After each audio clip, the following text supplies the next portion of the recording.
That's it, we're live. Yes. Ja, Groep, open for us, Groep. That's number 14. Welcome. Tonight I'm a little bit out my depth. The gentleman on the show is, for the lack of a better word, probably the hardest hardman of South African sports and endurance sports, Mr. Martin Dreyer. Welcome to the show. You've been sort of in our reach and in our thoughts for quite a while to talk to. Very interesting and lots of cool stuff that you get up to. But I will admit this is a bit out of my my expertise. This is more Rowan is very in tune with the paddling and stuff. But yeah, welcome to the show, and thanks for getting on to us. Yeah. No, absolute pleasure. It's I'm pleased to be here. And Robbie, you said, you made me a little bit embarrassed there saying the hard man and this and that. You obviously don't know many people. Because there are a lot of hard men out there, and I don't know if I'm one of them. I think you're being way too modest. Of a hard guy, yeah. That's typical of somebody that's way too modest. I think anybody that doesn't know you, I think Rowan can just list a couple of the things that you've done. And here's the thing. I've said the hardest, but I'd probably go as much as saying a little bit crazy as well. But hence why we do appreciate you coming onto the show, because we tend to love the little bit more, less than normal pastimes and endurance events. And you're hard and you're crazy. Very modest as well. So, guys, welcome on the show tonight, Martin. For the guys that don't know him, let me try to give an introduction. So, Martin pinged on my radar when I was still a student, and me and some friends did adventure racing, not very successfully, but we tried. And Martin at that time took the Land Rover G4 challenge that he's going to explain to us in depth. You won the Dusi Canoe Marathon, Martin, I think 7 times?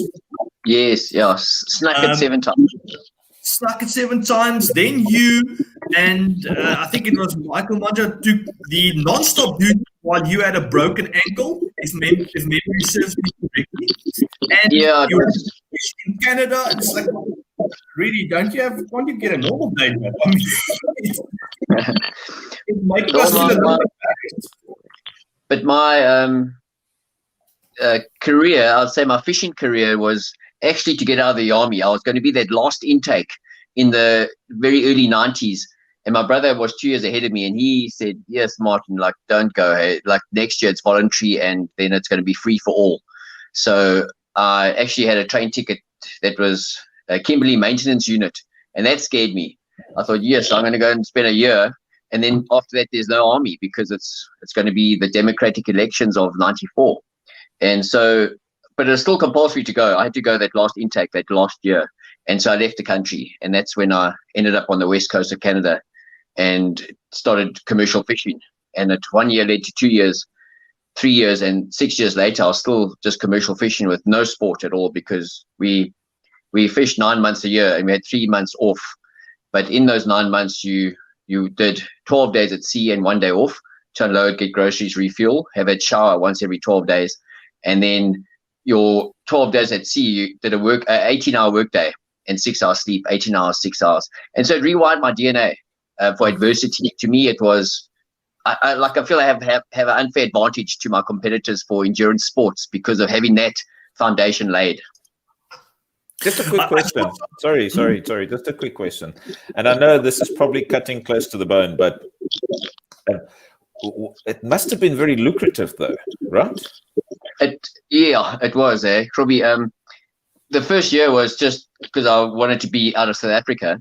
And then at the end of the season, the skipper liked my work ethic, and he said, but you're going to come back next year in February. And this was November. And I was like, no, that was great. Thanks. And they said, no, but I'll pay you more. And I was, how much more? And he said, well, this much more. I said, okay. And I was a youngster. I mean, I just finished university, and I did a BCom at UCT. So I said, no, I'll come back. So I went home for 3 months, back to South Africa, then I came back and did another year's fishing. And then it was also, it's hardcore. Like, you got no life.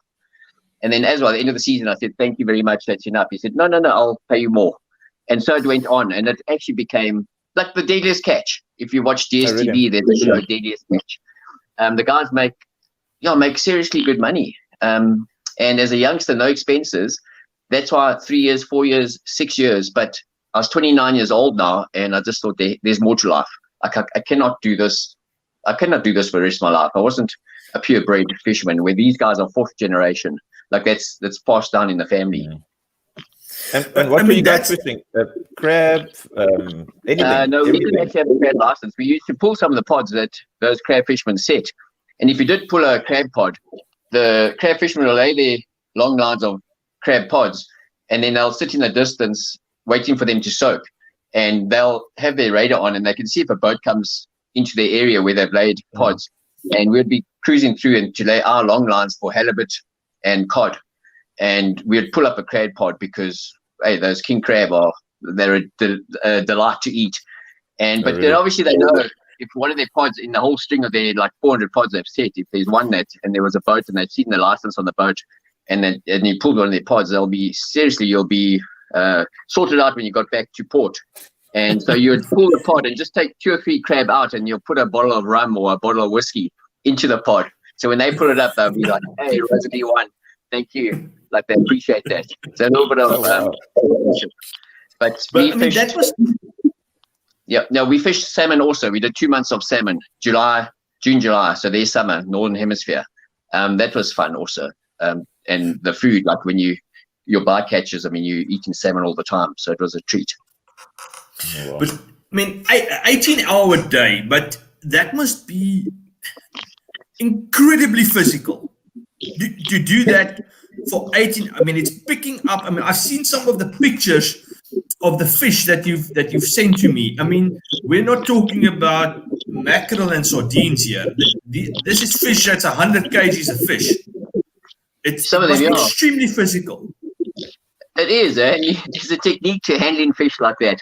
But it's physical. But I mean, obviously you have your downtime when you're cutting up bait, which is physical, but it's not hectic. It's cutting up octopus or pink salmon, and then you're setting lines out, setting hooks, baiting like 2,000-3,000 hooks going on a long line.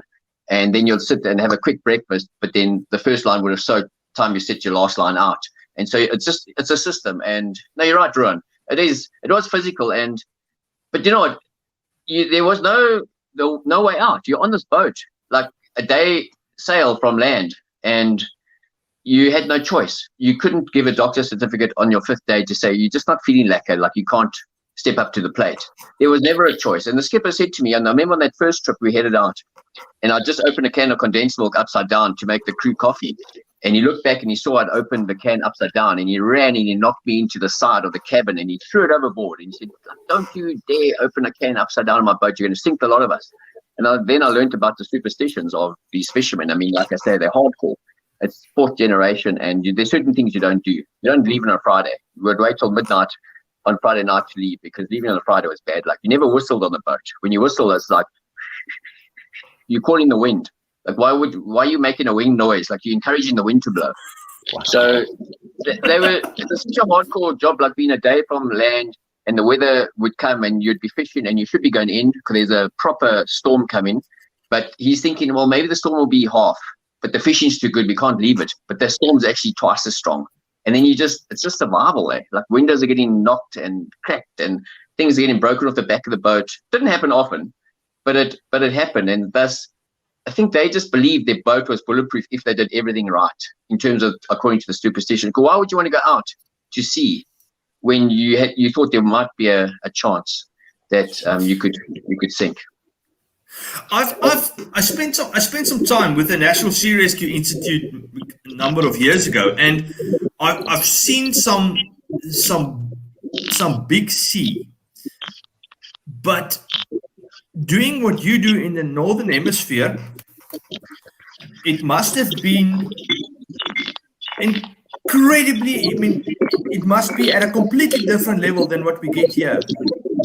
I think our wild coast and the ocean here can be on its head as well. I mean, equally so, and if not in a completely different way. But the danger was also the cold. If you fell into the ocean there, 10 minutes or so, you toast. So it's a different danger that lurks. We were on the west coast, so the current comes up from the equator, and in the Pacific Ocean. Whereas if you're on the east coast of North America, then it comes down from the Antarctic, the Atlantic, where there's icebergs and that. So our current wasn't the same. There weren't icebergs and that danger, but it was still cold that you won't survive in it. But just going back to the long hours, like there just wasn't a choice. You couldn't give on the fifth day, like I say, in a doctor's certificate, you say, hey, I'm not feeling lekker, can I just sit out? And the skipper warned me on my first day, heading out when I did that condensed milk mistake. He said, Martin, don't get injured on this boat. The trip's going to be like 12 to 14 days, but don't get injured. Avoid injury at all costs, because if you get injured, you won't be able to fulfill your role. So you're not going to get paid anything. And if you happen to be not concentrating, a wave washes over, knocks you into the other side of the boat, you break a leg, we're not going in if it's day 5, unless it's something fatal, like you could die. But you're just going to have to suck up the pain. You'll be, like I said, not getting paid. You'll be on your bunk, leg up, taking pain pills, sucking it up. And like that was the sort of the pep talk I got from the skipper. So it was a serious situation to be in as a youngster, but I must have had some sort of adversity or some sort of affinity to adversity that I was able to cope with it, because I did it for 6 years. Was it something when you were in school? Did you do kind of school sports and that kind of stuff as well? And were you naturally athletic, if I can put it like that? I was, but I wasn't at a big school. It was a co-ed school. Total numbers for the high school with girls was about, I'd say about 270. So we didn't play the big schools sports. I did first team for everything, but I only realized now when my kids are now at school that there's different leagues. Like, of course, we didn't play the Uppies and the Grey Broom, and I was first team and we won half our matches, and you thought you were a big deal, but we were actually pretty useless. But I did, my one thing that I can say that I did pretty good at was athletics, and I ran 1500 meters was my sport, and I ran provincially. And so, yeah, there was a little bit of a sporting genetics there.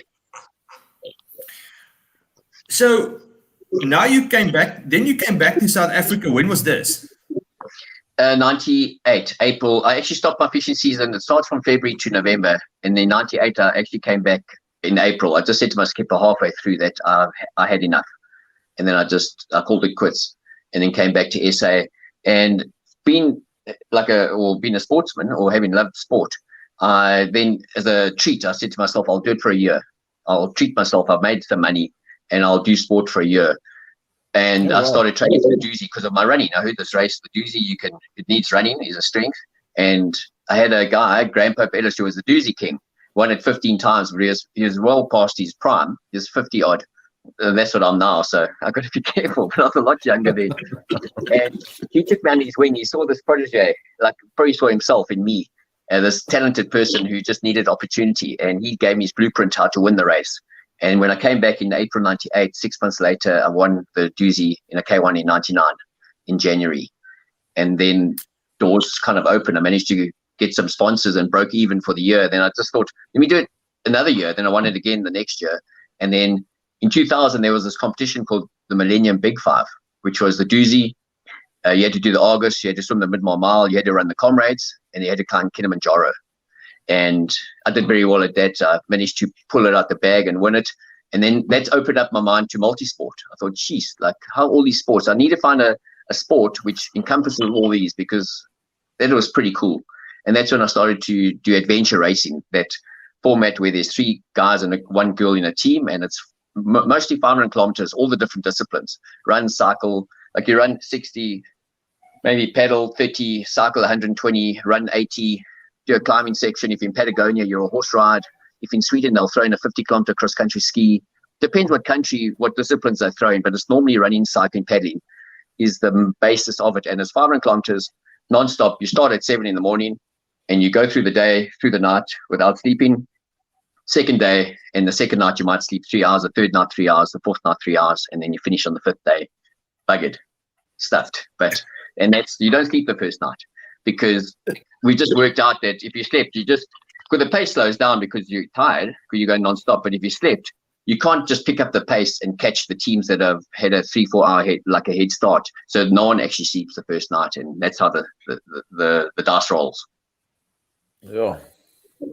No, but I'm just trying to figure out the mental aspect of this. I mean, surely, okay, your time on the boat would have prepped you for this, but I'm just thinking, I mean, all of this stuff is incredibly, it's not only physical, but there must be a massive mental component to just not stop.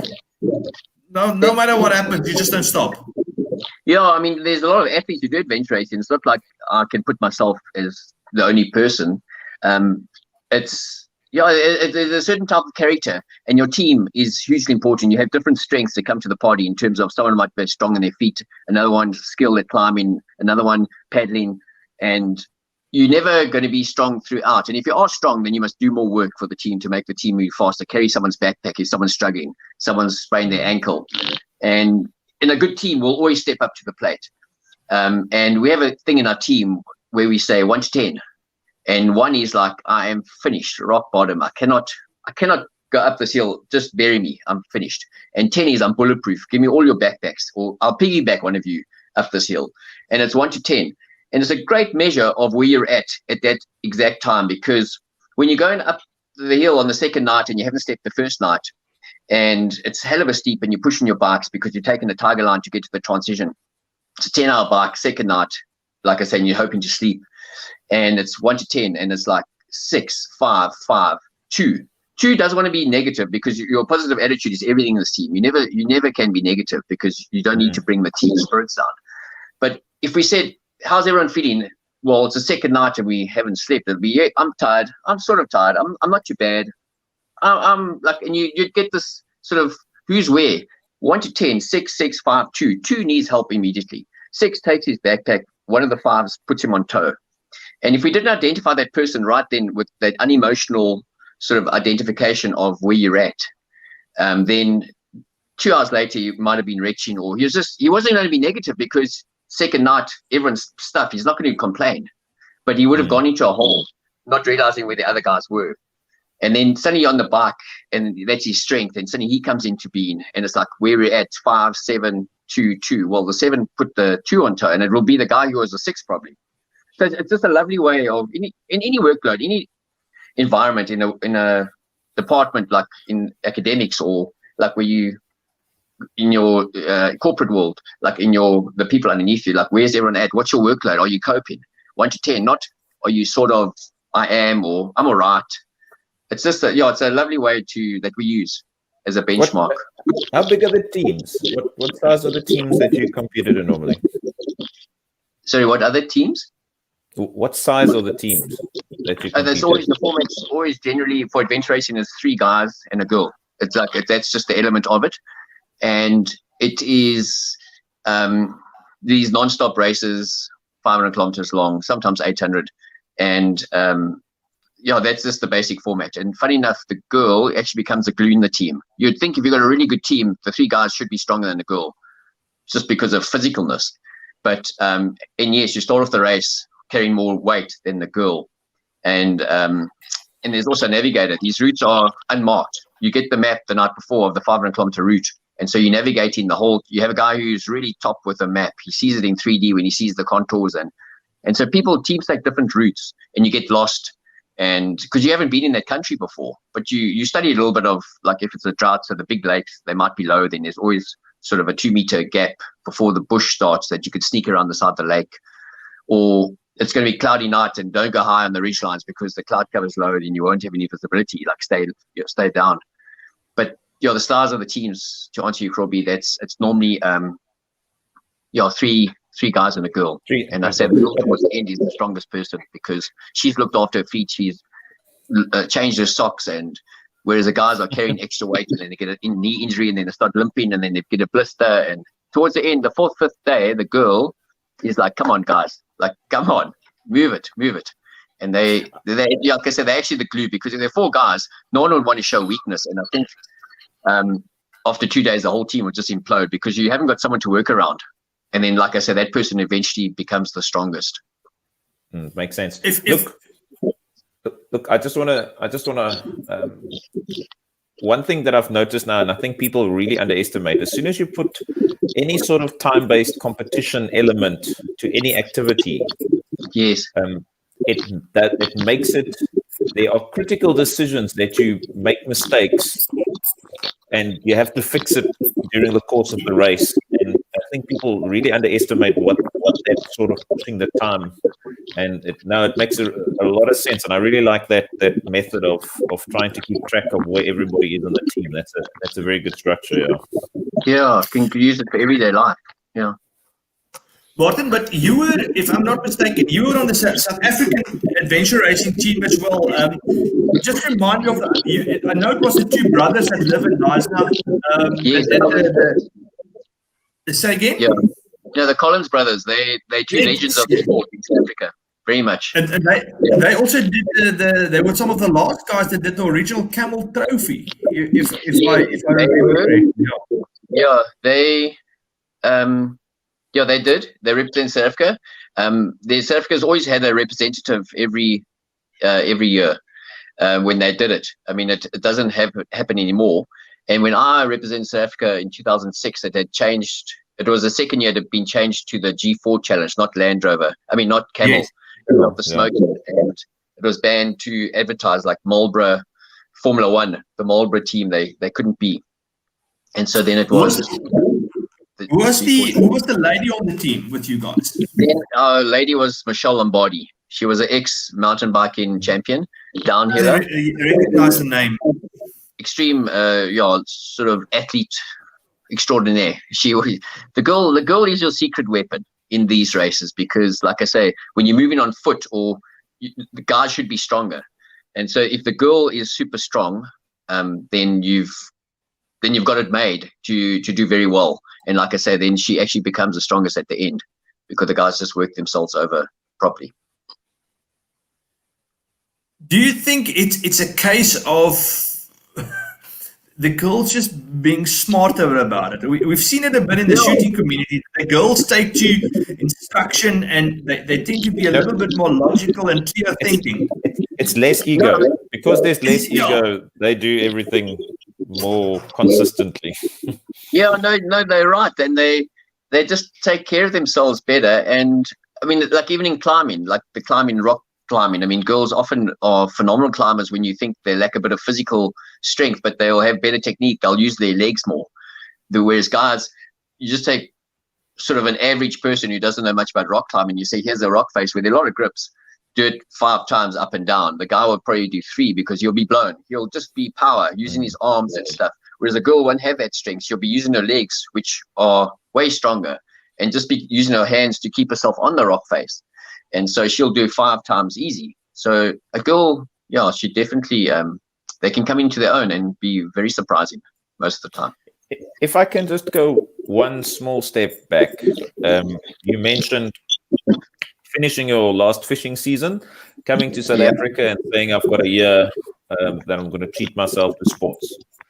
Now, I assume the fishing actually puts you in a financial position to actually pursue your initial sport interest.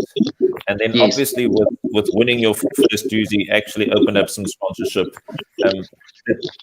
I suppose that sort of puts you in a financial footing to really look at your sports. That I assume now also it's a little bit different now. You've got different revenue streams and coaching and that type of thing. Just slight. We don't want all the details, but did the fishing really give you the base to actually proceed and do and pursue the career in sports as you did? It did, and like I mentioned, it rewired my DNA for adversity, so that helped, and that I have an affinity for endurance sports because of my fishing. I'm not a speedster, but I can keep going for a long time, and it did help me because I could do it full time. And in those days, endurance sports, I mean, not many people did it full time, so I was able to, sponsor myself. And when I went to the World Champs, my first adventure race with the Collins brothers, as you mentioned, and Michelle Lombardi, in the early 2000s, it was in Newfoundland on the east coast of Canada. We got 5th there. And from there, I raced with the Canadian team. I just stayed on. Everyone had to go back home to their work, like the South Africans. And I stayed on, and I raced with the Canadian team. They needed another member. And they didn't race in that race, actually. The organizer of that race was in the Canadian adventure racing team, so he wasn't allowed to race. And I raced with them in the States in the Primal Quest, the 800-kilometer race, a few months later, having stayed there and had training camps in Whitehorse in northern Canada. It was a wonderful time. And we got a 3rd at this Primal Quest, which has 100,000 US first prize. Like they make them into serious reality TV shows. It'll be like a 3-hour documentary before the NFL Super Bowl final. And then we got a 3rd, and then an American team who had a really good sponsor asked me to be part of their team. They had a 6-man squad with a girl, or a 5-man, 1 girl, and they rotated in all the races around the world and asked me to join their squad.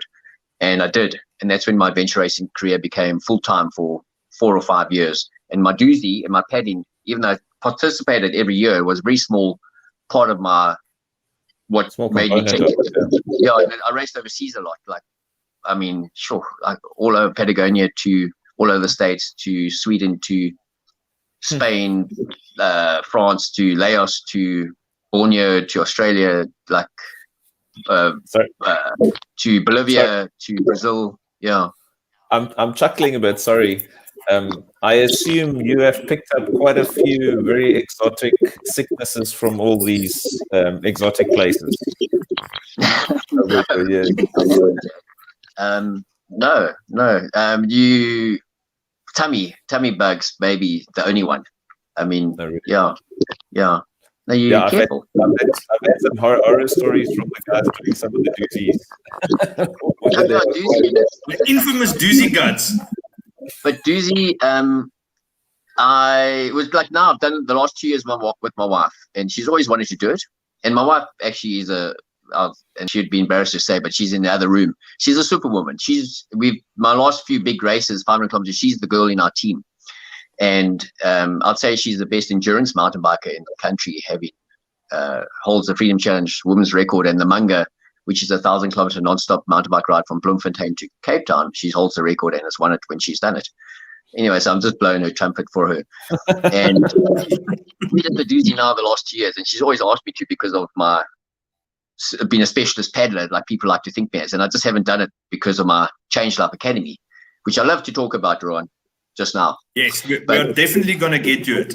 Yeah, but having done so, probably about the Dusi guts. So my wife and I, we actually don't take any drinking system because I don't want her to experience the Dusi gut. So when you go down the first big weir and you dunked and you go down Taxi Rapid, and we drink on the portages only because of that. So I said almost done with your cuck. Like you must have a strategy for certain things. So that was our strategy. Like on the portages, and our kids are involved and they run next to us. We drink from cycling bottles and then we give it back to them. And we didn't drink we didn't have that opportunity of having a bottle splash that you're going to drink from with the pipe. But I must say, further down the road, cleans itself. But people generally get sick from the first day, just because of the water quality is not great. But it's improved a lot in the last few years. Slightly on topic as well, not sickness related, but injuries. Anything major that you had to deal with and that had some lasting effects? No, I've been fortunate injury-wise, but having said that, I had one injury where in 2006 during the G4 challenge, and I was in Bolivia, and I went over the front of my bicycle with the GPS unit, and the unit actually had a little aerial. Nowadays they had little compact things, but it had like a aerial, and it poked me inside of my leg, and I actually tore my adductor. It actually tore off. And luckily it did, in hindsight, when I saw my physio when she came back to SA, because if it had just torn, then I would have had a lot of pain because it detached, then there's no pain because it was immense swelling and bleeding. And I had my leg strapped, but my whole leg went blue and up into my groin, and it was really a mess. And I was having to swing my leg because I couldn't really run properly with the swelling, and it was painful. So and I kept pushing because I still had another week of racing for that G4 challenge. Was 4 weeks, a week in Borneo, a week in Thailand, and a week in Laos, and then a week in Brazil and Bolivia. And so I still had another week, and I was up in the sort of the top, and I wasn't going to give up because it was R1 million or a brand new Range Rover, first prize and second place, thanks for coming, with 18 countries sending the best athletes to compete. And I kind of soldiered through. But from that, and swinging my leg, I got an unstable pelvis, and there's sort of in your groin, between your legs, there's a pubic symphysis. It's a cartilage which joins your pelvis, and that got loose from all that activity. And so since then, I've had a niggle, and I reduced all my running ability. And I must say, when I stopped racing Dusi in 2008, I stopped doing any running over 10 kilometers and switched to cycling, mountain biking, and started doing the big sort of 2,300 kilometer Freedom Challenge rides. And I've only started running again since 2010. I'd say I've only started running again in the last year. So it's been like 9 years. And for the two Dusis I've done with my wife, I've just done park runs. Just because, I mean, you don't have to be fit to do park runs. But I've just started now running this last year, and it seems to be the peak since it has, like, it's solid again. But cycling was always good for it because you're sitting, there's not running, you stretching your pubic, like cycling, it's like that. So, and I stopped racing after 2008 when I won with Tulani and Banjo with the first black person to win the Dusi, and started my Change Life Academy. And so now, having started to run again, just 2 days ago, my wife just entered a 90 kilometer, the Hobbit trail run in Hogsback. It's a 45 kilometer one day, 45 the next day. And I'm actually quite nervous because I haven't got any endurance base in my legs, but my wife, I mean, we're going to have a hell of a dice against each other because I know she's going to want to put me to shame. What take me back to the Dusi a little bit. Now, I mean, you mentioned, so I'm a very untalented paddler. Yes. I'm just there for the coffee afterwards. But you went from literally 0 to hero in 1 year. I mean, and for the guys that don't paddle, I mean, that's like it's an actual skill that you need to learn. It's not. You start from scratch. It's like learning to ride a bike and then going and riding the epic the following year. It's that kind of event. I mean, how much time did you spend on this in that year, full time? Yeah, I mean, I fished from 92 to 98, and I came back to South Africa, and I had 3 months off. And so actually, to be honest, I did the Dusi in 96 with a mate from Knysna, Hoedkapper, Hanu, and he had been paddling, and we went up to do the Dusi. And we didn't finish. We wrapped our boat and it broke. And that we were heads bleeding, and all our equipment was left in the river, and we hitched a ride to the finish. And I went back and fished for the whole 9 months. I came back in 97. I did the Dusi again because it just seemed like it attracted my attention. And then went and fished the whole 9 months and came back in 98. Did it with Hanu again because Dusi alternates. 1 year it's a singles canoes, and the next year it's a doubles canoes. Doubles, yeah. And it goes singles, doubles. So 98. Because 96 I did it with him and we wrapped. 98 I did it again in January, and we didn't wrap, but we broke our boat and we finished 95th. And then that is January 98, and then April 98, that's when I quit my job and did it full time. And then I won it 99 in a K1. It was a singles year. What was your day job? No, I was doing it. I just, as I mentioned, sport. I did it as a treat. I just paddled full time. From April. You said you quit your job. And then you paddle. Yeah, the fishing one. Yeah. Sorry. Yeah, but okay, so what's the secret? And my running. Dusi, all paddlers are paddlers, and they paddle, and then they train their running like they're normally paddlers. Like there's a guy, Danny Biggs, who had huge dices against Graham Popelas, and he was the runner and Graham was a paddler. But for me, when I was doing it, the guys were all serious paddlers, and I came onto the scene being a runner, and then I taught myself to paddle. And Dusi has running. Like the first day is 38 kilometers, but there's 14 kilometers of different portages. One is 5 kilometers where you run with your canoe up very steep hills and down. So you can imagine if you don't get tired from running with your canoe up and down the hill, you can paddle like as if you're fresh again. But if you're a top paddler, but the running takes it out of you, then you've 5% less. And then every portage.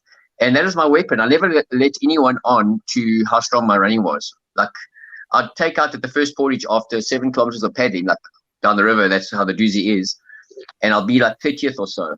And then by the end of the first 5 kilometer portage, I would be in front. And I wouldn't see another person for the whole race until I finished 3 days later. And then the last home straight, it's 2Ks long. I'd look back and there wouldn't be anyone. And it was my running. And guys often thought, they said, Martin's got sneaky lines down rapids and he's got sneaky sneaks on portages, and it wasn't. And I never, in all the pre-training, all the pre-races, I never let up to what my running ability was, because I didn't want anyone to train their running properly, because they felt content. They would beat me in all the pre-races and my paddling wasn't the best. But Dusi is fortunately a paddle run race. So that was my fortunate, lucky streak. You mentioned earlier in the adventure race, that you had the injury, and I know about the non-stop Dusi where you had the broken ankle, and what I struggle to kind of wrap my head around is where do you draw the line where you look at something and say, okay, hold on, now I'm just being stupid, I need to stop, or is it just a case for you of I'm going and I will deal with the physical consequences of it later, or is it a mental? Is it a decision? Do you consider stopping? How do you make the decision? There's two things to it, Rowan. I'll get into one. The first part is you need to mentally make up your mind beforehand. What like in our adventure racing team, we discussed beforehand, what extent are we going to go to finish this race? We want to finish at all costs because we get sponsorships, we get prize money, we get incentives. So in our team, our philosophy is you cannot give up until you stretch it off the course. It's not up to you to decide. You sprain your ankle, it's like a sore, and you've got 3 more days on your feet and riding, but you can suck it up. You can still continue. You'll strap it, you'll take some pain pills, and you can continue. Some people have a thing of run if you can, walk if you must, crawl if you have to, but never give up. Ours is from our fishing mentality, like even if you break your leg, we say, and there's just a 60-kilometer paddle and a 80-kilometer bike. You're not running. You can still sit on the bike, get towed, you on your bum in the paddle. So we no one broke leg, but we discussed are we going to still push? And so it's not up to you. We say medically the doctors must say to you cannot continue. And for me with my ankle with a non-stop, there was a guy in Maritzburg who said, Martin, we'll strap it so tight there won't be any movement. It'll be like plaster of Paris. I had to get a shoe 2 sizes bigger, cut the heel out so that it could fit on that shoe. And if I had to fall over or sprain my ankle, I couldn't. My whole body would have fallen over because there was just he said to me, you can do this race, the non-stop Dusi. And so in our adventure racing team, the one thing we say you cannot give up until you stretch for the course, until the doctor says. So that there's already a line drawn in the sand, how hard you must push yourself. And also we discussed before, we premeditate a crisis situation so that we behave appropriately when it happens. So, but this is slightly different to injury, but if you're getting lost, we're on top of the mountain second night, haven't slept the first night, and the navigator looks at us and says, and we've got 6 hours to get up this mountain. And the transition is supposed to be there. We can sleep for the first time, get our food boxes. And he says, Jesus, guys, I'm sorry. You should be on that hill on the other side of the valley. And we look at him and we positive attitudes, everything. So we don't say anything negative. We don't shoot John, you absolute idiot. Why could you make such a big mistake? We say, what should we do now? And let's go back down. We go up. And 6 hours later in the morning now, we haven't slept, but we've got to that transition. And actually, all teams made mistakes. Similarly, we didn't lose a position, even though we made that huge mistake because the orographic features for the navigator were so difficult. The maps were out of date. And the cloud cover was so low. You couldn't actually, it was so tough. And so just as well, we didn't shoot him in the foot because later on the third day, there was such a jugular moment. And I say jugular moment where it's a decision you make where your competitors, because it's a big risky decision, but let's go this way. And it pays off. And so I kind of diverse from what we were saying earlier. But the premeditating a crisis situation so you behave appropriately is hugely important. For instance, in everyday life, you go on holiday to Joburg to Cape Town. I know that I like to keep a safe distance between the car in front of me, at least 70, 80 meters, because yes, if that car puts on brakes, I've got time to sort myself out. But I know at least 10 times some idiot is going to come in that gap. And I could lose my cool and flash and my heart rate goes up, but I spoil my drive. I'll just drop back because I know I premeditated. It's going to probably happen 10 times. I'm not even going to raise my heart rate. That's a mild situation. So in our adventure races, we try and look at every situation and how do we want to behave when this situation happens so that we behave appropriately? And so that's important. But just going back to the injury thing, we don't give up until we stretch it off the course. That's very cool.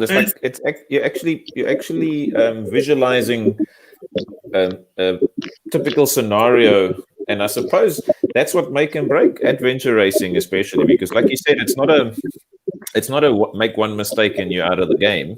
Everybody makes mistakes. Yeah, very much so, Robbie.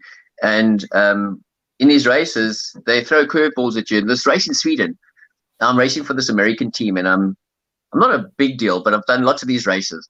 And anyway, they said, "Do you want to do a race in Sweden? It's got cross-country skiing." So I think, okay, it's fine. I can ski. I'm not the best, but it'll probably be on the third day, and then I'll be like on the running and cycling. Everyone will be brought down to a certain level, so it won't be like guys dropping me.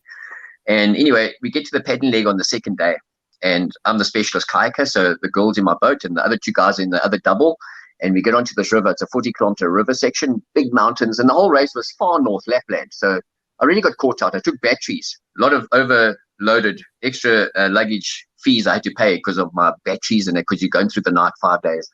And it was so far north, there was no darkness. It was 25 daylight. I thought, hey, Martin, like you should have realized there's no darkness there. You didn't have to bring batteries. So I was a little bit butt-cut. And anyway, get to the race. The third day, we paddling the 40-kilometer section. And the team says, Mart, you the boat in front, the girls in the back of my boat. And off we go down the river. And after 20 kilometers, the river widens, and with the snow and the ice, like the flow slowing down, the ice, everything started encroaching, and it shut. Like the river got closed with ice across, and the flow wasn't fast; it was slow. But so we went against it, and you can't. The checkpoints on the left-hand bank, another 20-odd kilometers, having done 20 already. And so we knew just got to keep down this river. So we got on, pulled the boats up, put a little rope on the front, like in Dusi, we drag our boats down the hill. And we're dragging our boats along. And after a kilometer, the river's still getting wider. So you cut in the corners on the bends, dragging. But the next thing, the ice just started going, like within 2 seconds, it's just cracking all around us. We're like looking at this, and then we just go straight into the water, this freezing water.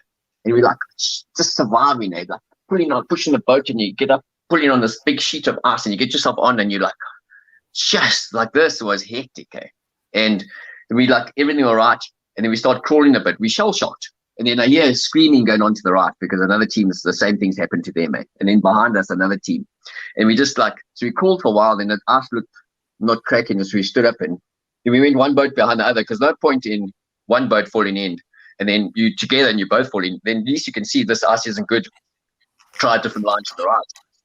And so we went, and other teams refused to go because it was just hectic, and they would go behind a whole nother team, and that team would be fluking that team. No, you do your own line, and then this team will fall in, and this team will be just waiting, get that team, and then carry on, and just moving around, but obviously going slower and then that's when I learned adversity is the breakfast of champions, because we just went there, and we did go behind each other, and we crawled when we thought the ice color was different, and we improvised, and we got to the end of that leg, but no, it was like an experience which I never want to go through again, but it allowed us to get ahead of the curve in terms of dealing with adversity.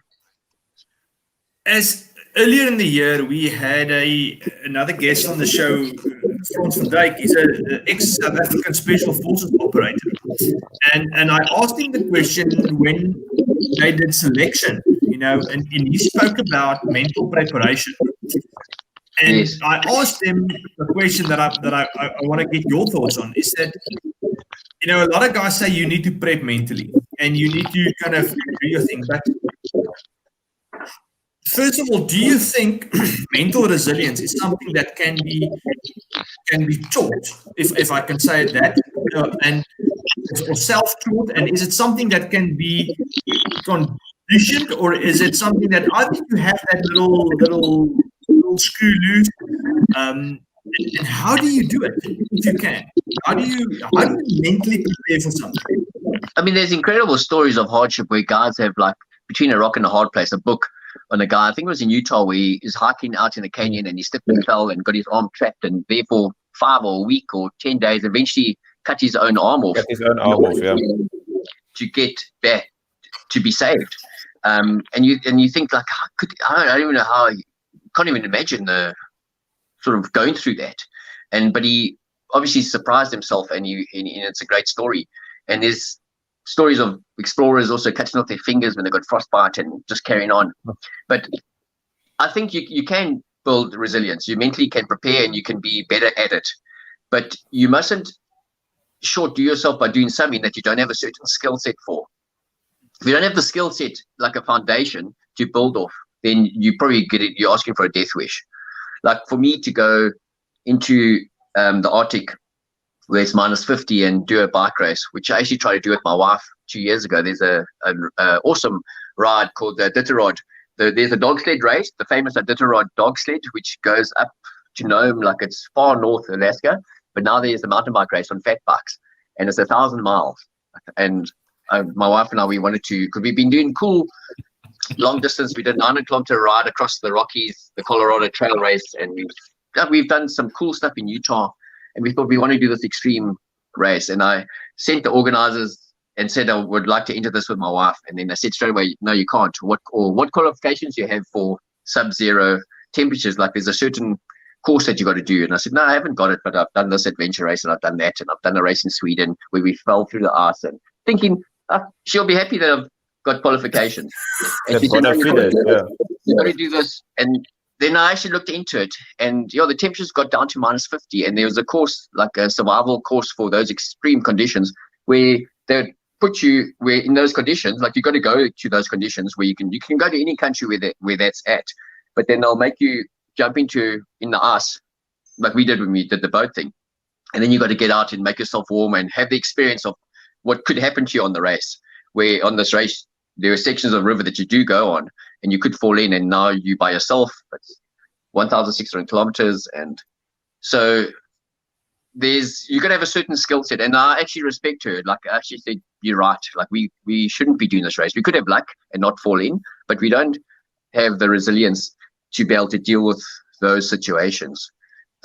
Still a bucket list thing that we'd like to do.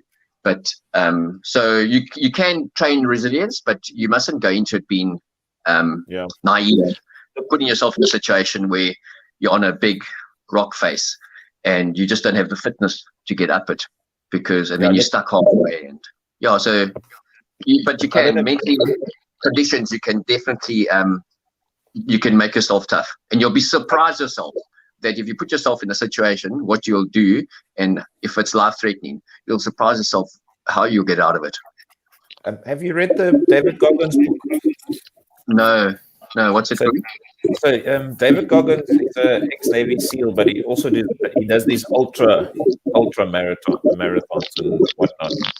And something that sort of struck me is that even though he's got serious resilience, it seemed like a lot of times some of his planning was a little bit lacking, just slightly. I think one of the races he ran, it was a cross-country race, and he ran it with normal running shoes. It's small details like that, and that skill set that you're talking about actually makes it's a massive case. It's no point trying to do something and you don't have the basic skill sets or just to keep yourself alive, especially in extreme conditions. Yeah, I mean, you're setting yourself up for failure. I mean, conditions can be good, can be tailwinds and warm weather and that, but when you put yourself in real hardcore situations, you taking chances if you don't have the skill set. But like I say, you'll be surprised what the human spirit can do. I mean, we, like my wife and I, when we do stuff, one of our sayings is dream it first, and deciding beforehand that quitting is not an option does simplify it. So then you go to plan B and you go to plan C. And that's when you realize at the pace that you're going or the conditions that are presenting to yourself, if you're not going to be able to finish, then you must go to plan B and plan C and plan D. And you never make a decision to pull out of a race. In the Cape Epic, you can't sleep in it, but in the races that I do, they're long. You must have a nap and have some food, and then decide after that if you're going to carry on or not. Because too many times people decide in the heat of the moment, and you are at your lowest, but you're so far ahead of the cutoff, like you don't need to pull out. And because it's that worst feeling when you don't finish. I mean, ultimately, you always want to finish, like that's your end goal. No, and I suppose with I think Jeannie is probably one of the most qualified, let's call it, biking partners you could ever have. So I can understand why you guys did a lot of biking. What's the plan now for the future now in terms of sports for you? Been over 50, and the body's nowhere where it used to be.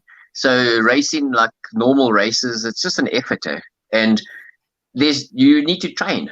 And I'm a late dad. I'm a bully dad, and my daughter's 8 and my son's 10. And so we've switched to doing the family adventure, and we started last year. And it's so lekker, hey? Like kids at such a good age. So last year when we went to do the 350-kilometer adventure race in Rodrigues, that island I say in 600 kilometers outside Mauritius, on the way there we stopped in Mauritius and we did a 2-week paddle around Mauritius, camping on the beaches, like unsupported paddle. And even on little islands we slept off the mainland, but it's all in the reef, so it's safe. And it was just such a cool experience. And now, just a few days ago, we just got back from the school holidays, having done the 9 Peaks Challenge, where we took our 2 kids and we did the 9 highest peaks in the 9 provinces. So there's not a race, but for my wife and I, like Mafadi, the highest in KZN or the highest in South Africa, it's a 40-kilometer round trip in the Drakensberg high mountains. So we got to carry a lot of stuff, all the tents and the cold weather gear and food. And so it was so, I couldn't go any faster because I was laden, but I loved it. And then my kiddies, Ruby, the 8-year-old, just carried her own clothes because that's light. And my son carried his tent and his inflatable mattress and his clothes. And then we carried the other stuff, like all the extras and the treats. So I think we found a new passion. This family adventure, like we want to do like the Fish River Canyon, 90 Ks, drop into the second biggest canyon in the world, 5 days, where we got our kiddies with us. And they are our teammates that we must look after. And they love it. Yeah. And the kids are so resilient. In this thing of going up to the highest peak, like we carrying extra weight and all that, but they always carried a skipping rope and they'll start skipping at the top. Like it blows their cover. They say they're a little bit tired towards the end, but then as soon as they get to the top and you just have the skipper rope in your hand, they take it because they try and do 1,000 skips and they share it, and like they are way better than we are. Martin, I'm just going to highlight here. It seems like the craziness is a little bit genetic, and you are enablers of that. So just saying. But I really get it. We did the Otter Trail a couple of years ago, and there were kids about 9 and 11, and there was even an old lady of 83 that managed it. And it's something that I'd want to do with my family. It makes a lot of sense, and it's hard, but it's one of those. It's hard, but it's so worthwhile. It's such a memorable trip as well. And I don't think if it wasn't hard, it wouldn't be worthwhile. Yeah, but with the kids, we want it to be fun, and so like just hiking on the Wild Coast or like the Otter Trail. I mean, those are great examples for me. When you start training, like I get opportunities, like my friends saying, let's race the age group, the 50 plus in the Cape Epic. And I'm like, okay. And then they'll be like, but we got this 2-week training camp we need to do in December. And then in January, you need to do this. And I'm like, no, I'm not doing any training camp. No, but we need to and I just realized, like I raced elite and at a high level when I was 30 to 40. There's a sacrifice when you get too obsessed, especially in sport. And it's fine. It worked for me until I was 40. Then I met my wife and I started a family. And since when I was 40 for the last 11 years, I haven't raced seriously. The Freedom Challenge and these long endurance races, it's a skill set that you have. You don't go fast. And now, even being older, the kids, I don't want to miss out on my kids. And so to incorporate that challenge for my wife and I, we'll do stuff where we have the skill set and we need to load ourselves, and it still like feels like a workout. It's not a race. But and the kids are with us, so I think that's what we're planning to do a lot more of is family adventure. Martin, is it a almost conscious decision on your side to teach your kids how to deal with pressure and adversity from a younger age, and that's why you take them on these things to kind of shape them while they're young? Ruan, that you set the example. We're role models as parents, Like they always say, your daughter the love of her life, eventually someone that she marries will probably be similar to how you are, because she loves me, and she loves your kids, like your kids love the parents. And so the daughter will accept if the dad's, and I mean, this is my own personal view, but if the dad's always drinking and he's swearing and smoking, say, and living a certain life, not to say that's wrong, but I mean, if he lives like that, then the daughter she loves her dad, then the person that she meets eventually, and that like the role model will probably be quite similar. She'll think that's normal. But if you're an upstanding citizen and you like well-mannered and you you must be the person that you would love your daughter to marry one day. Put it that way. So yeah, you must just be aware that you role models. And so with our kids, you also got to teach them to be humble. And so like when playing cards, there's this top trumps. You got like battleships where you got all different battleships and firepower and the weight of the battleship. And often the small battleship beats a big one because you choose the firepower and it's got a nuclear warhead compared to a big sort of aircraft carrier which would beat it in weight. And so my son's friends, 5 of them are over for a birthday party, and the one guy, Matt, says, "Mr. Dreyer, I want to play you top trumps." And all his friends say, "Oh, Mr. Dreyer, he's going to beat you because he never loses. He knows these cards." I say, "Come, okay, let's play." So anyway, we play. Yes, he kicks my ass. He beats me hands down. And he's like, yeah. And I said, "Matt, do you know how lekker it is that you beat me?" He said, "No, why would you want to be second?" I said, "Do you know how lekker it is to have lost? Because do you know how happy I've made you? Do you know, like, look how happy you are. I've made you happy." And so like I try and say to my kids, it's not about winning at all. Like winning is a bonus. It's about it's just participating and being the best you can. You don't have to be the best, just be the best you can. And always the winner, like if he wins, he'll be happy. So you don't have to win, like make someone else happy. So there's different takes on life. And also with the one, if the one gets a gift, you don't have to give them both a gift. Be happy that your brother's happy. And be happy if your sister's happy. Like and we in this world of such consumerism, I just can't believe. Yeah, it's just it's quite something going up into where there's just nothing. All you're worried about it. Have you got shelter? We've got the 2-kilogram tent. Do we have food? Yes, we do. Do we have water? Well, we had these awesome JoJo water bottles where it had a filter on. You just scoop water and you could drink it like a cycling bottle with a filter. So you shelter, food, and water. That is all we needed for 2 weeks. And so life becomes so simple. So the way you do start, like how much, like what car do you need? The Range Rover? Do you need, like, what do you actually need? And if there's a sacrifice that you're working so hard to get that, then you need to recalibrate and look at the situation, because you don't need much to be happy. And I think family time is probably the ultimate reward that you can get. We've been, I think, as a generation of parents, we're probably trying to teach our kids to be successful, and we shouldn't. We need to teach them how to be happy. It's there's a big difference. It's two very different things. Yeah, and talking about that, Jeroen, just saying, talking about that, I'm quite exposed, like in the Valley of 1,000 Hills, and I just went down there now, and I had a running time trial to identify talent with running, because I have a running team sponsored by merchants, and I mean, the guys just kick my ass, and I love it. They love it when they beat me as well. That whole thing, I make them happy, so I'm happy to come last. But I have no choice there. And with my paddling team and my mountain biking team, my change life started when I did the Dusi in 2008, winning it with the first black person, and then I saw the talent. And so my whole life has been revolved around this non-profit, giving this talent a support structure in the Valley of 1,000 Hills. And that maybe also skews my mindset, realizing that people, and my wife pointed out, like, they're not unhappy. There's not richness down there. There's not money, but there's like satisfaction. There's rural connection, like real connection. Rural lifestyle, and electricity's only just coming to the area. There's still no running water. They use the river and all that. And you just realize when you see that perspective in life, like, it just makes me, like, when I start seeing Elon Musk making these things, and he looks, people put him as a hero, going to Mars to relocate, put humans in Mars. Like, what on earth do you want to go and stuff another planet up for? Like deal with our own pollution, deal with our waste, deal with our situation on this earth. Like, try and why do you want to go somewhere else? So yeah, I must say, we we lead a very simple life, and my Change Life Academy grounds me.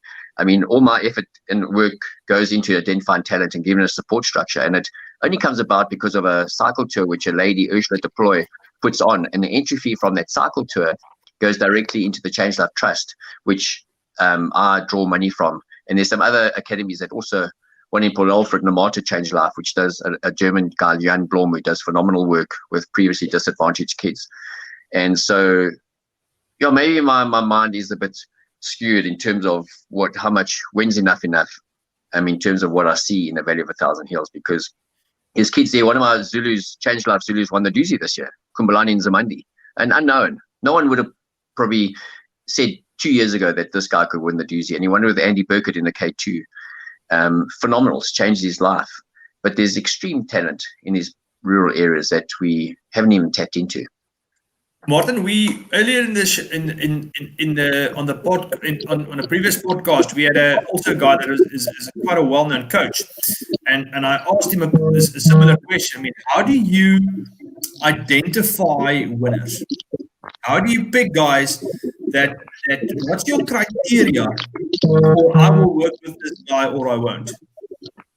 Ron, well, initially I used to be about winning, hey, and now it's not. It's about, I've got 44 kids that I give like family food parcels. So these kids are on the program, they're getting life skills because of discipline, positive attitude, setting a goal 4 months' time, and sort of putting targets along the way to tick off to reach that goal. And so there's only one person that wins the Dusi. There's only one person that wins the mountain biking South African champs. So there's the South African champion, and then they go to the world champs. And there's only one person in all the countries in the world that wins the world champs. So now, is the South African champion and other countries champions? Are they losers because they're not the world champion? But now you've got every 4 years you've got the Olympics, and now so is every world champion like not actually that hot stuff because he's not the Olympic champion. So to me, like there's just always, and I hate it in a race that there's one person that wins. When in the rest, like even the Freedom Challenge, people give me sort of accolades like 10 days and all that. But the guy that does 26 days, yes, he's got a better story than me. Like he's been out there for 26 days. His body's worked over. He's got lost. He doesn't know the route properly. He's had twice as much the bad weather. He's had mechanicals. And so that's where the story is. And with you, to talk about you saying about me with my academy and how to identify winners, I'm lucky when I do get a winner because I'm actually identifying talent with like 44 kids. And if I have like more funding, then I'll do 100 kids. So that more can get food parcels and provide for their families because they're on the program. And it's a bonus when you have a winner because then it gives you publicity, and then you can continue with the sort of the more getting funding. Okay. But it's not about the winners to me, like identifying. It just happens that if the program's good, the support's good, and you got a structure, that you will probably get the team rising to the top and you get a winner. But I don't focus on that. Like I really don't. And are you the reason why? Maybe I phrased it wrong because we had myself and Grobby, we had a very close friend that lives in Canada now, and he ran a charity here in the Garden Route, and it was kind of sort of similar in terms of what are you doing, but not sport based. And one of the things he said was he had massive challenges with some of these kids where it's charity, and there's no active effort from some of them to, okay, this is a helping hand. It's not it's life skills. So surely from your side, you look at these kids and like, at the end of the day, there must be an effort on the other side as well. A kid that wants to do better, he wants to go to school, and you must go to school. Kind of that kind of environment. What are your prerequisites, kind of for your program? If I can, that's maybe a better word to so it's not just a case of throwing money at it. Yeah. Well, the first thing is you can't help everyone. The person needs to be able to help himself. So if you put certain criteria, like with me at sports, so there's time trials, and it's not about the first person. Then like today, we had a running time trial in the valley, and it was the 18 kids would get Salomon shoes, running shoes. And there's a trail run, 18-kilometer trail run local here in 2 weeks' time. And so 11 kids will go to that for entry fee and have lunch. And so there's certain goals that you put out there for them to need to achieve. Like there were a lot more than 18, but I could only help 18. And so they knew that already. And they knew beforehand that this was going to happen. So they need to prep themselves, and you give them the skills, or you give them the information, what you need to do. Like you need to train 6 times a week, and you do this and that.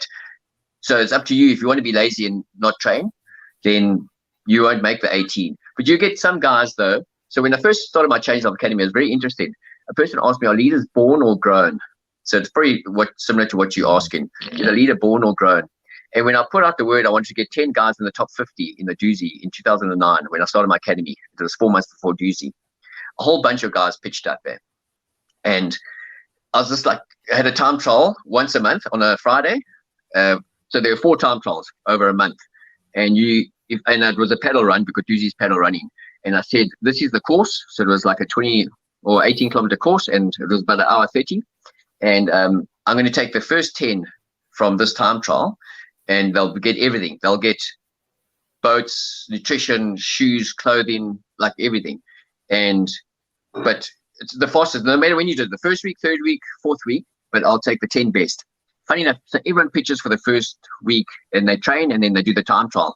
And I was like, geez, 1 or 2 guys were like, wow. I was like, geez, this guy's talented, eh? And then I didn't chase with a whip. And then I'll be training every day, and the guys pitch, and different guys come. I didn't keep a register. But then some guys wouldn't do the second time trial because they were 3rd. They're going to be in the top 10. But funny enough, the guys that just came every day, and the guys that were 18th in that first time trial, they came every day. They listened to me. They allowed me to improve them with technique. And by the 4th time trial, their exponential improvement curve was phenomenal. And they were like coming 4th and 5th. And the guy that came 2nd, he had huge talent. Like he's too good. He doesn't have to train hard. But the 4th time trial, he was blind. His ranking was 14th. He was out of the top 10 because he didn't do anything to improve himself. And I wasn't there with a whip saying, you are so talented, then you need to do this with this. So it actually got rid of my bad apples. Like in terms of, I'd rather have a guy that's willing to allow me to invest in him and work hard, because you can get the guy to a certain level. It doesn't have to be the winner, but I'm just talking about having a team of like hard workers. That thing of hard work wins every time that talent doesn't work hard. He's very apt. And so then in that Dusi 2009, over those 4 months, all 10 came in the top 36. Silver medal is the top 50. All 10 came in the top 36 out of 1,000 odd paddlers. And I had a 9th position and a 10th in the gold medals. And that 9th, Eric Zondi, who is called now Sepanela Quela, he's won it. He went on to win it a few years later. So you give an opportunity, and then you monitor, but you give many opportunities in order to make the team, that selection. And you'll be like, it is wonderful. So to me, a leader isn't born, it's grown. Because I born leaders, the guys with talent in that first time trial, and I was like, they would have been in the team. But because I did it over a prolonged period, those guys fell off by the wayside. And so to me, a leader is grown more so. Yeah. Yeah, and commitment. Commitment is probably worth a lot more than any talent, because a lot of stuff can be learned, and if you've got commitment, you can work with that. Yeah, I mean, these guys, they don't have much, eh? Like they don't have actually anything at all. They need support structures, and even the education system. There's I have this conspiracy theory, like the rural folk, wherever the powers may be, they don't want them to be educated as such. I mean, now we go in politics, and I mustn't talk politics because I don't know anything about it. But when you write your matric exam, you write it in English and you write it in Afrikaans if you're Afrikaans. If you're an African person, you write it in English. There's you don't write exams in your native language. Like, how does a person where I'm dealing with guys in the valley, when they SMS me, I can hardly understand what they're saying. I'm like, Genie, what's he trying to say? Then I write to the guy, like, and then he eventually, and now he writes his matric exam in English. It's that whole system. I mean, that's another discussion. It's probably, it just doesn't make sense to me. Probably the biggest these real folk. Yeah, it's tough for them. And thus, my sports academy, I'm not an education specialist, and I just do my academy through sport. But it humbles me to see the talent that there is. And when and my net I throw, it's only 10 kilometers around this dam, Nagel Dam. And yet this year I had 10 paddlers in the top 20 overall in the Dusi Canoe Marathon. Like it's there, it's ripe for the picking. And these guys just need support. It shows you've got the recipe, and if you put the hard work into the recipe, the result will come. Yeah, and you can't help people run where you just give freebies. Like if I gave my rain shoes to that first time trial, like you got to weed out the guys, you got to weed out the talent, and not just talent, you got to weed out the guys with a certain resilience to hard work. There's a lot of things for success, like the positive attitude, the hard work, and even the teamwork that comes into it, and that your whole thing will fall flat. You'll lose all your money. The half the guys will run away with the shoes, and your boats will be like, you need to, before you give anything, you need to put certain structures in place to be able to sort of pick the guys that will do well. And then you got to mentor them. Like Konzeni, because the guys, a lot of them don't have matrics, and their matric isn't very good. And a guy who paddles said to me, Martin, I've got a filing department. Do you have a guy that's honest and hardworking? I was like, yes, I've got lots. He said, no, I've got a job opportunity. So I sent Konzeni to Johannesburg, and I say to him before he goes though, I say to him, Konzeni, you must be positive all the time. Eh? Don't be negative. Like, don't be late. Like, you're going to clock in and clock out. Like, so do not, don't be late, because your supervisor will see. And when you leave at 5 and you clock out, once you've clocked out, ask your supervisor, or everyone's ducking, because it's a low-paid job. Like, everyone's just running away to go home. As it's 5, they're gone. Go to your supervisor and say to him, what more can we do? Do you need those boxes packed? Can I help with something? And do that at least 3 times during the week, because your time's free. And so he does that. And the supervisor phones me after 2 weeks and says, Mark, like, where do you find this guy? He's always on time. He's positive. He's helping me after hours. Everyone's just ducked. So after 3 months, who gets the promotion and gets medical aid? Konzeni. He just stands above the rest. He's now watching the valley. He's sending money home. He's building his family a house. It costs about 30 grand to build a house because there's no running water. There's no plumbing. It's just blocks. But he's uplifting his life, and it's purely been on the program. And so it's a life skill. It's not about the person that wins. It's about all of them just being able to learn skills that'll help them go forward in life. And that's what my Change Life Academy is. It's just to give guys a head start with how to behave in society where they're not part of it when you're in the rural system. Kind of, it immediately rings a bell that it's quality over quantity. I would think when it comes to charity work, it would be really easy to chase numbers and just look how many shoes we handed out, look how many school books we gave out. But there's no use if the guy doesn't have electricity at home, he can't read the school book. Yeah, it's like the World Cup. The soccer 2010 to me was prime example. So many companies going to villages and handing out 100 soccer balls and handing out T-shirts, and then just you see phenomenal publicity. And then I'll look up like a month later that village, and the soccer balls, half of them are flat. They didn't give them pumps to pump them, and it's just So it's sad. There is a lot of show boating that goes on, and not often that people get down to the grassroots. And that's with my family. Food parcels, like it was such a simple thing. Right in the beginning, when I had my 4-month program trying to get 10 guys, select them for the top 50, the goal. The family weren't keen on the youngsters, like shirking their household chores, not looking after the cattle, because they come back, they're training twice a day, and they're tired, they're eating much more, and they're like, they weren't getting support, these youngsters, for what I was trying to make them do. And then I realized that the families need to support them. So those who are on the program get quite a substantial family food parcel to feed their family. And these are families which are properly rural, and it's not easy for them to make money, like the dad's working somewhere far away. And so now the kid's been a breadwinner, and now they drop kicking out the house every day. Don't you miss training? Like on the Sunday, hey, you must train. I'm like, no, the guy must rest. So there's simple formula like that, where we just give a family food parcel, and now he's a mumzan in the family because he's providing. And so now, there's certain things that you need to look at and eradicate, like them getting negative publicity from the family. So Martin, what's next? Run. Or as I mentioned, that 90-kilometer 2-day run. Like I said, makes me nervous, not having run much, being a mountain biker. But just family stuff, just keep doing some more, going to Lesotho, camping, just engaging with the family, and we'll just take it day by day. But my Change Life Academy that's next. I mean, it's been with me for 11 years now. We've got a cycle tour coming up in 2 weeks on the 22nd to 26th on Ravos Rail. We're hiring the whole train, and the cyclists in the train, you travel at night, and then during the day you ride. The back carriage has the bikes. You ride, come back onto the train, it travels at night, and you don't know where it's going to stop. And the route that they choose is phenomenal.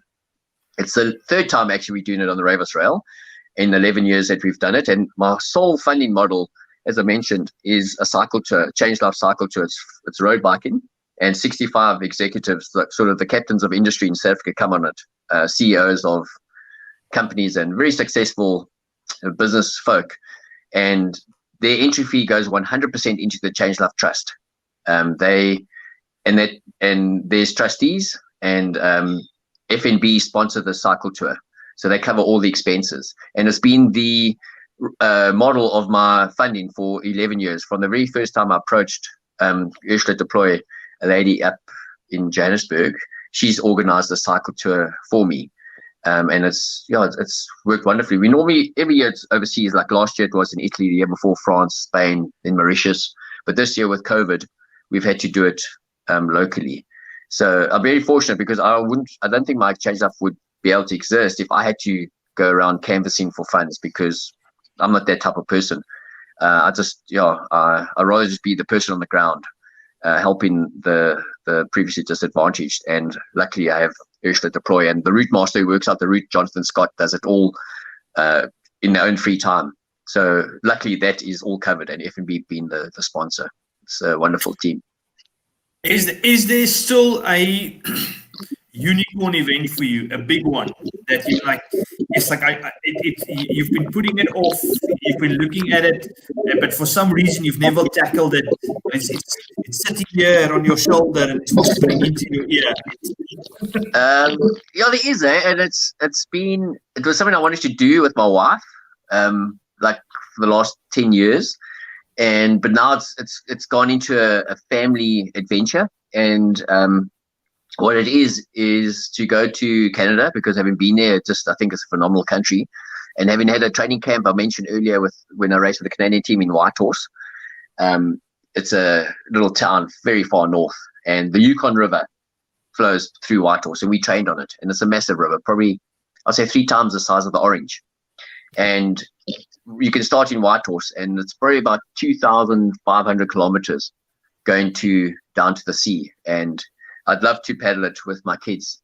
Make a stand-up paddleboard, but a double big one, like say 3 times the width and the length, and a little thing in the front where you can sleep in, and paddle it like a Robinson Crusoe with a raft, with stand-up paddling. My wife and I either side with the kids, and we'll have games and fishing and catch salmon, and because there's a lot of bears there as well, then we'll probably camp in eddies, put in an anchor so we can sleep on it, because it'll be a platform, and you've got like a gazebo, like you can got 4 corners with poles, and you've got a shelter, and you can drop down the sides if the weather's bad. And yeah, that's what I'd love to do. 2,600 k's down the Yukon with my family.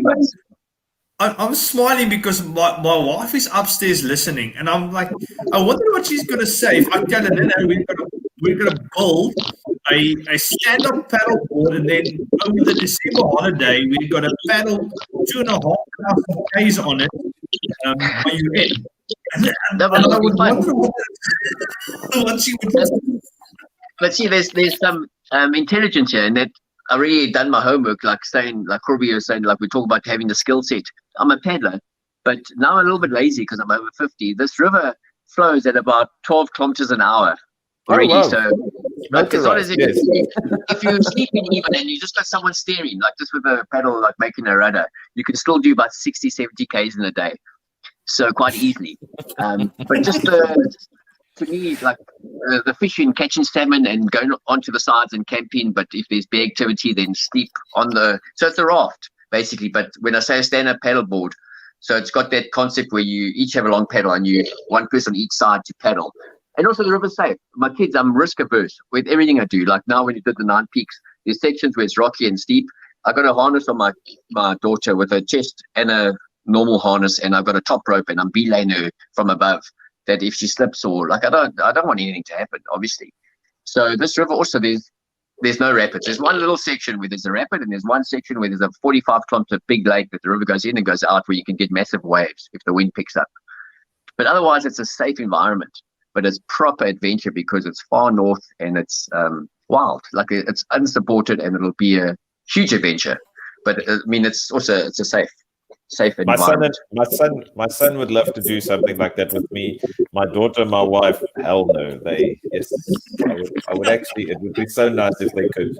Oh my goodness, that sounds blissful, Martin. Yeah, I'll just need some funny. Share a secret with me. How do you get your wife to paddle with you? One of the few things I'm better than her at it. So, I mean, they tell you must never paddle with your wife, like in the Dusi net, like mixed doubles, because doubles they call the K2 that is doubles.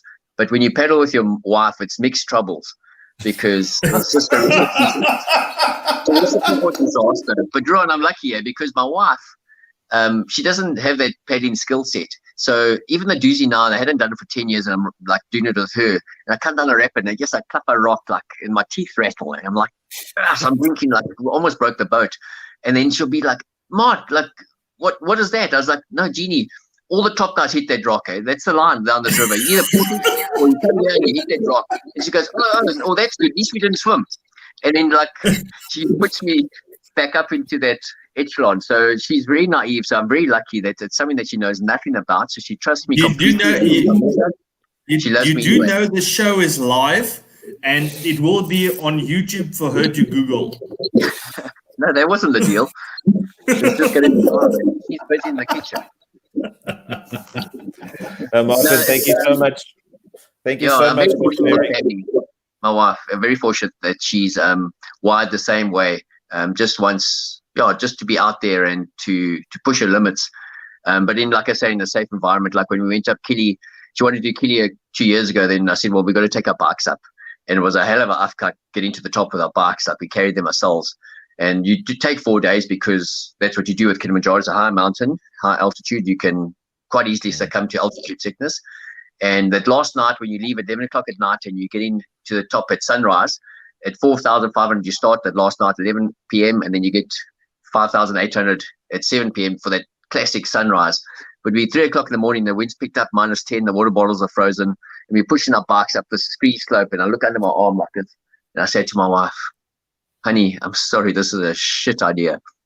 And she was like, oh, Mart, like this, like, like, why are we taking our bikes up here? I mean, like, got them to the top, and we got that money shot, that sunrise with our bikes. And having taken 4 days to get up, when we said, okay, let's go, 4 hours later, we were at the park gates that we started 4 days ago.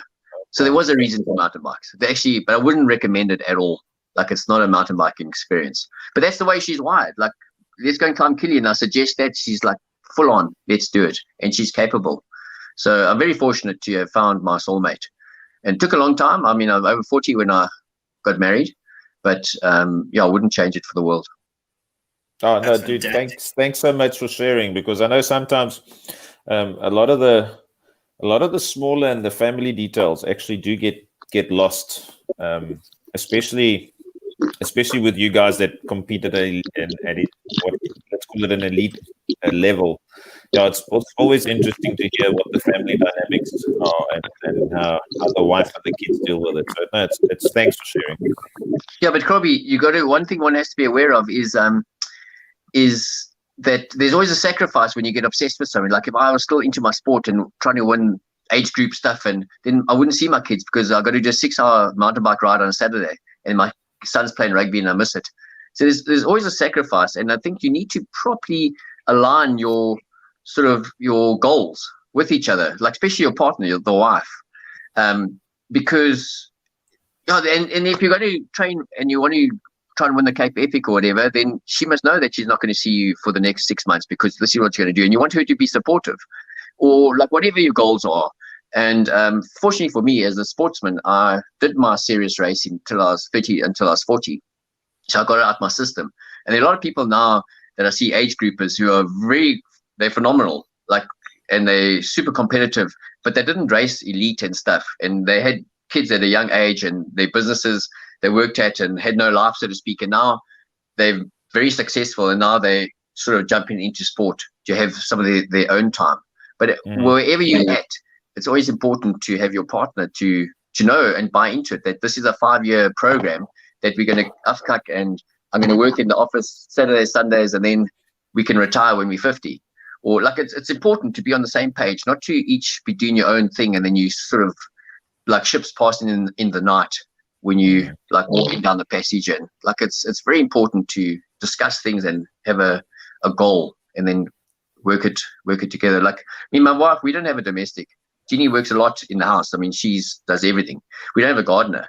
We just decided that because we want to spend a lot of time away from home. We don't want to have people that we're obligated to, and also want to keep our expenses low. So, but then we both buy into it. She's happy to scrub the floors and to do that once a week. She looks at it as a workout. Like she just gets in there and she does it.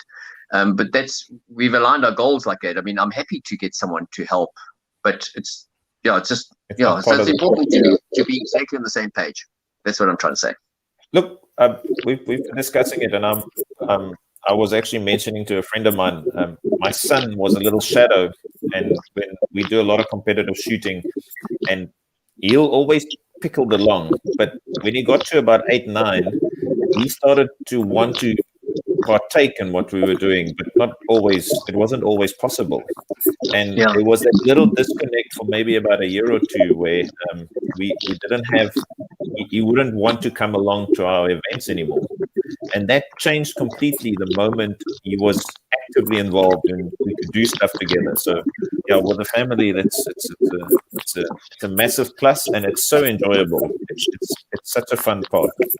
Yeah, I mean, there's this simple story, not to hop on too much longer, but whether it's true or not, but there's this story as it goes with this kid coming home, and his dad's a successful lawyer, and saying to his dad, like, Dad, like, come play with me. I want to like do this. And he's like, Dad's like, no. Comes home, like, has a quick cup of tea, and then goes into his office because he's got more work to do.